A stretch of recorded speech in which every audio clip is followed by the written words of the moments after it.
Segundo capítulo del arco de los Johnnies. En el capítulo anterior nos habíamos quedado con las ganas de ver pelear a Big Johnny contra Vortex. Habían cortado las cosas en la mejor parte, pero la buena noticia es que en este capítulo empezaron con todo.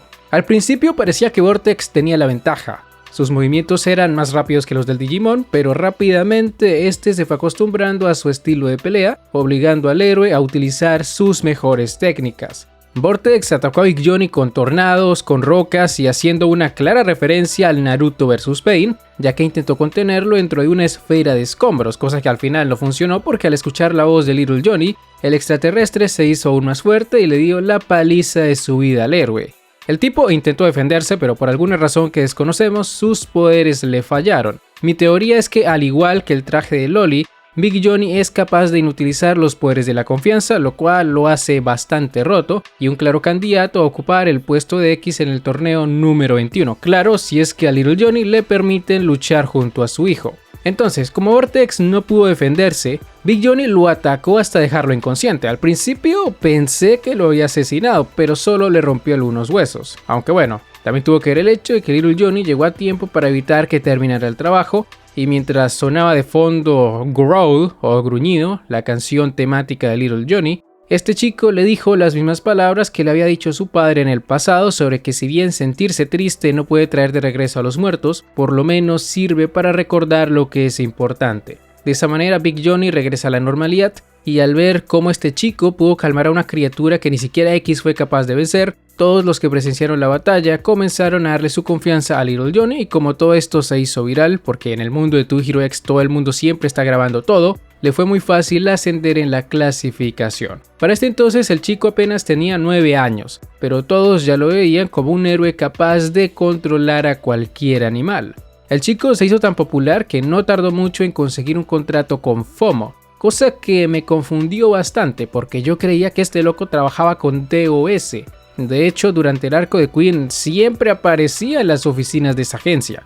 Pero según lo que nos cuentan en este capítulo, Johnny nunca cambió de agencia, al menos no hasta el año 39. Y bueno, esto le da sentido a lo que mencioné en capítulos anteriores, el hecho de que fuera Zack quien lo enviara a la misión de la nave extraterrestre y no Mickey. Supongo que sus apariciones en DOS eran solo porque iba a visitar a su amiga del alma Queen. Quiero creer. Pero en fin, antes de meternos de lleno con el tema de FOMO, primero tenemos que regresar al pasado y hablar de lo que sucedió poco tiempo después de que se ganara la confianza de la gente y el por qué este capítulo se tituló Llama Extinta. Una vez se hizo famoso, Johnny aprovechó la situación para hacerle una visita a Vortex en el hospital. Quería escuchar de su propia boca si estuvo involucrado en la muerte de su padre. Vortex de forma burlona le dice que no, que para qué querría él matar a un don nadie. Cosa que tiene sentido, ya que dada su posición como X no ganaba nada asesinando a Shenk. Pero aquí es donde Johnny le toca una fibra sensible. Le dice que escuchó toda la conversación que tuvo con su padre y de lo mucho que le rogó para que le ayudara con el héroe número 2, a quien no podría vencer sin la ayuda de Shenk. En el capítulo anterior nos dijeron que sí pudo vencerlo y por eso mantuvo su puesto como X, pero también es cierto que se le vio muy desesperado cuando le pidió a Shenk que regresara a ser un héroe. Al principio pensé que su insistencia se debía a que quería salvarlo antes de que la comisión lo silenciara, pero viendo su reacción al ser derrotado por Big Johnny, se da a entender que la muerte de Shenk no le pudo importar menos a este hombre, por lo que sí, Vortex solo quería tenerlo de su lado para asegurarse de vencer al héroe número 2, Phobia Clone. Y aquí quiero comentar algo, y es que si ustedes vieron este capítulo con los subtítulos de Crunchyroll, los subtítulos en español, déjenme decirles que se perdieron de mucha información importante, como el nombre del héroe número 2 o la mención que se hace sobre la muerte de Vortex, cosas que sí están en el doblaje latino. A ver, en los demás idiomas también se dicen estas cosas, pero por culpa de los subtítulos de Crunchyroll no nos enteramos de nada. Pero en fin, ¿quién es Phobia Clone y por qué Vortex le temía tanto? Lo que voy a decirles es especulación mía, pero dado que la mayoría de los héroes eligen sus nombres con base en sus habilidades, lo más probable es que Phobia Clone sea ese sujeto que estaba luchando contra X en el tráiler donde este último salvó a Hu, ese que salió hace como 2 años para promocionar por primera vez este anime o algo así. En ese tráiler, ese sujeto podía ser varios clones de sí mismo, e incluso para alguien como X no fue sencillo deshacerse de él, y con esto me refiero a que tuvo que chasquear sus dedos varias veces. Todo lo contrario a cuando se enfrentó a Smile o a Queen, a quienes venció en un parpadeo.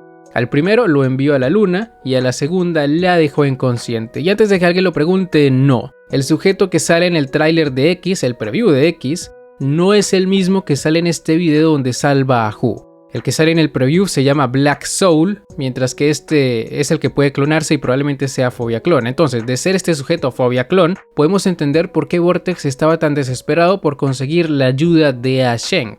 Aunque después de la paliza que le dio Big Johnny, lo más probable es que Fobia Clon pasara a ser la menor de sus preocupaciones, porque Vortex quedó hecho polvo y sabiendo cómo funciona la confianza, no debió pasar mucho tiempo antes de que perdiera la confianza de la gente, y por ello es que murió en el accidente de avión en el que también estuvo Loki Sian. Si Vortex hubiera tenido sus poderes, habría sido muy sencillo para él sobrevivir a eso, pero al parecer ya no era nadie, y tal como le pasó a Asheng, lo más probable es que la comisión se deshiciera de él.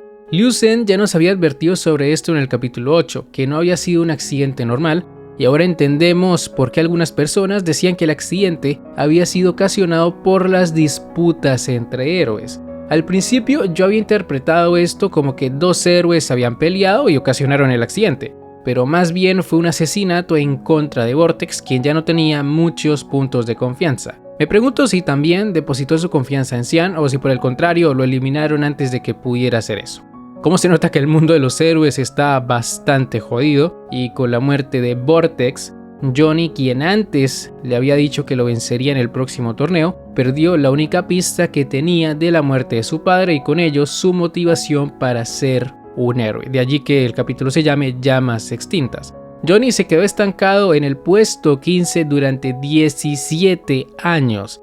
17 años en los que sus únicas acciones heroicas fueron promocionar mercancía con su imagen y la de Big Johnny, tal como vimos en su preview, donde solo le estaban tomando fotos y donde se hablaba sobre los peluches que vendían y todo eso. En FOMO solo lo veían como una especie de mascota, y a él tampoco es que le importara mucho esa situación, ya que tras la muerte de Vortex ya no tenía ninguna razón para entrar en el top 10.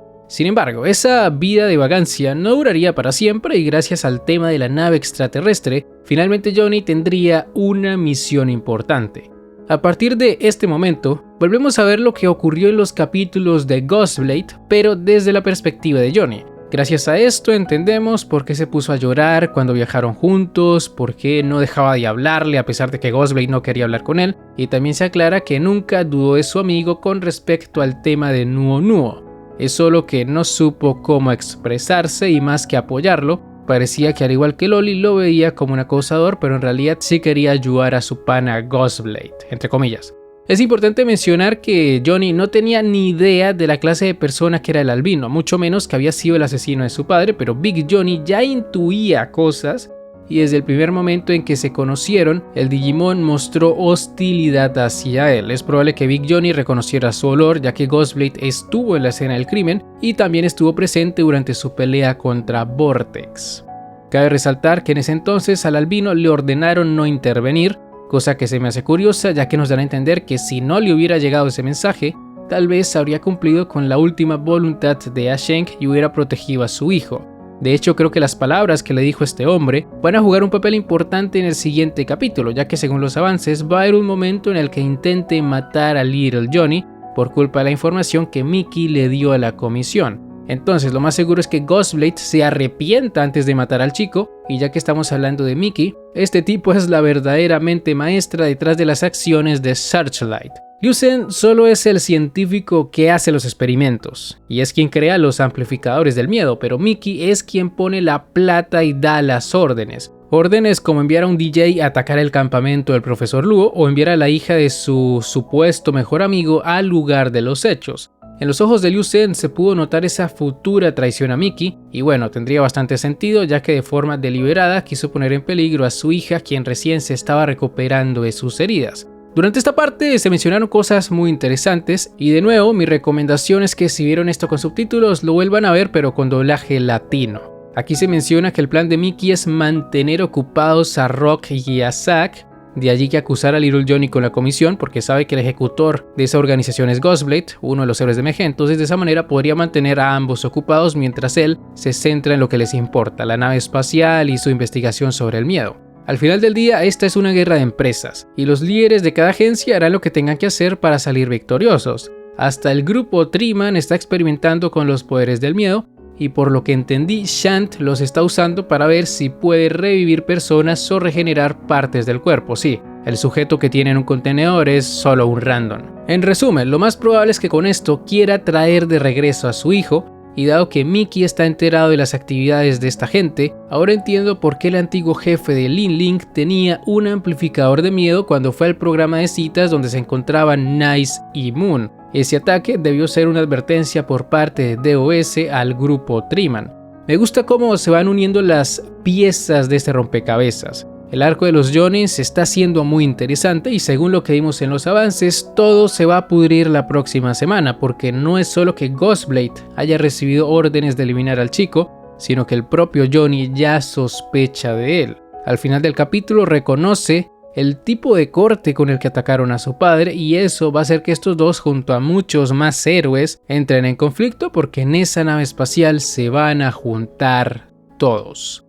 Lo que está remontando esta serie no tiene sentido. De a poco vuelve a ser el To Hero X que tanto nos gustaba. Solo tuvieron que dejar de darle protagonismo a las mujeres. Suena machista y todo, pero así han sido las cosas con esta historia y según lo que hemos visto, no me extrañaría que a Queen se la vuelvan a papear porque podrá hacerse llamar la reina, pero esa chica jamás se entera de nada. Y ya está, gente, con esto llegamos al final de este video. Si les ha gustado no olviden dejar un buen like, suscribirse, síganme en mis redes sociales que están en la descripción y ahora sí me despido. Hasta la próxima, el Psy Congru.